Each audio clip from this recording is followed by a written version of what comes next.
Salut tout le monde, je m'appelle Bradley et bienvenue dans cette nouvelle vidéo. Mes wellers, mes welleuses, comment allez-vous? En tout cas moi, tout va pour le mieux. Aujourd'hui on va parler d'un scandale qui a touché Jennie tout récemment, vous avez été très nombreux à me demander d'en parler. Juste avant ça, je vais juste vous donner deux petites news sur Blackpink. Si t'es nouveau, n'hésite pas à t'abonner à ma chaîne YouTube et à activer la cloche pour devenir un weller ou une welleuse. Tu peux liker la vidéo, ça me ferait super plaisir. Et c'est parti pour la vidéo.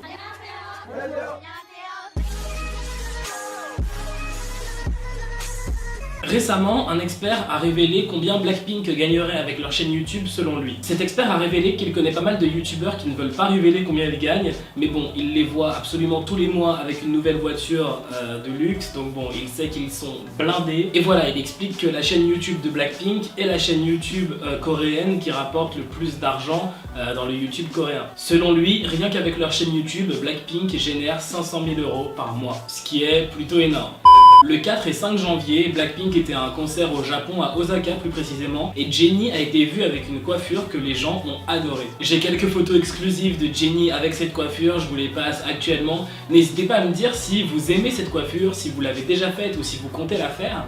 Maintenant, je vous propose qu'on passe au gros scandale qui a touché Jennie récemment. Laissez-moi tout vous raconter depuis le début. Comme vous le savez, Blackpink sont des égéries pour Samsung, elles ont beaucoup travaillé avec Samsung, elles ont fait plusieurs partenariats, placements de produits, collaborations, voilà. Et il y a 3 jours, elles ont participé à un live organisé par la filiale indonésienne de Samsung. Ça s'est passé à Jakarta. Dans ce live, Blackpink était censé présenter et faire quelques petites choses avec un téléphone Samsung. Bref, un placement de produit comme les autres pour une marque. Mais la caractéristique de cette opération commerciale entre Samsung et Blackpink, pour le coup, c'est que tout s'est passé en live. C'était pas une vidéo, c'était vraiment un direct. Donc pendant un live, les gens peuvent commenter en direct et leurs commentaires s'affichent en direct, et beaucoup de gens auraient commencé à insulter Jennie. En fait, il y avait vraiment très peu de commentaires gentils au sujet de Jennie. Et le problème, c'est que pendant le live, Jennie était sur ce téléphone Samsung et elle a lu les méchants commentaires. Imaginez Jennie qui est en plein live devant des milliers de personnes, en plus il y a un public, enfin elles sont en pleine opération commerciale,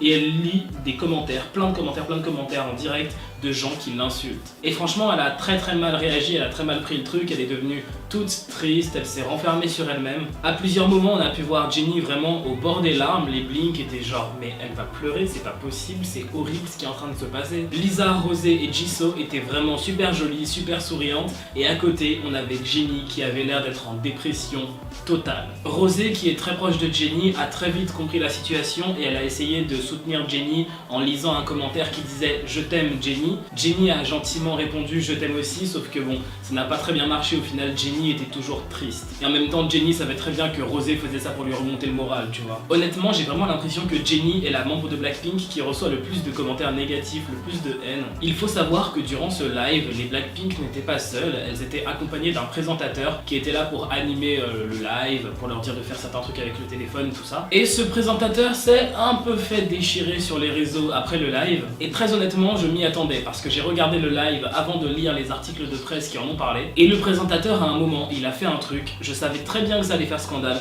je savais que les blinks allaient en parler, je savais que les médias allaient en parler, c'était obligé en fait. En fait, le présentateur du live est accusé d'avoir ignoré Jennie et de ce fait avoir accentué son mal-être, parce que déjà qu'elle se sentait pas bien, en plus le présentateur l'a un peu mise de côté. Tu te fais insulter en plein direct et en plus le présentateur du live ne te calcule pas, bon, voilà, ça fait beaucoup. En fait, le présentateur a demandé aux membres de Blackpink de prendre le Samsung, de faire un selfie, ce mot existe encore, et de prendre un selfie et de mettre un selfie, et de mettre un filtre, pardon, mignon ou marrant. Il a réagi aux photos de toutes les membres de Blackpink, ils ont rigolé, ils se sont bien amusés, tout ça, sauf Jennie. Voilà, il a pas réagi à la photo de Jennie. Bon, il faut dire que Jennie, elle était vraiment dans son coin, elle avait pas la tête à faire une photo, ça se voyait, sur son visage, ça se voyait, c'était écrit « Je ne vais pas bien, j'ai la flemme de faire une photo ».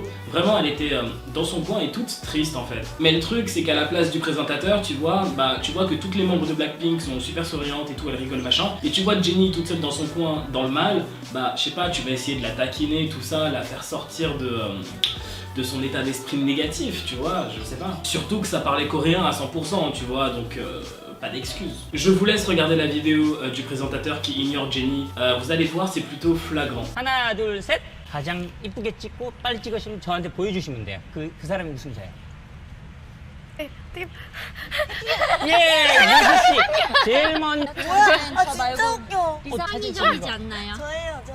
지수 씨는 저에게 제일 먼저 보여주셨어요. 와 정말 이제 AR 스티커 기능 외에 이제 셀피 포커스라는 En plus de ça, il faut savoir qu'il y a des fans qui étaient présents physiquement, genre qui assistaient au live, mais physiquement, genre ils étaient là, tu vois. Et ben ils n'ont pas été autorisés par Samsung à fêter, enfin à chanter joyeux anniversaire à Jennie. Et à la fin du live, je crois qu'il y a des téléphones qui ont été donnés et il y a une rumeur qui tourne comme quoi c'est une anti-fan de Blackpink qui est repartie avec un téléphone. Évidemment, un hashtag a été créé pour soutenir Jennie. Ce hashtag a récolté énormément de retweets. Le hashtag s'appelle Jennie Deserve Better. Jennie mérite mieux en français. Et beaucoup de blinks se sont mis à soutenir Jennie et appellent au boycott de Samsung Indonésie jusqu'à ce que la marque présente ses excuses. Voilà, c'est déjà la fin de cette vidéo. J'espère qu'elle vous aura plu. J'espère que vous aurez appris 2-3 trucs. N'hésitez pas à me donner votre avis sur toute cette affaire dans les commentaires. Si t'es pas encore abonné, n'hésite pas à nous rejoindre en t'abonnant à ma chaîne YouTube, en activant la cloche, ça me ferait super plaisir. Tu peux liker la vidéo, ce serait super cool. Et on se dit à la prochaine pour une nouvelle vidéo.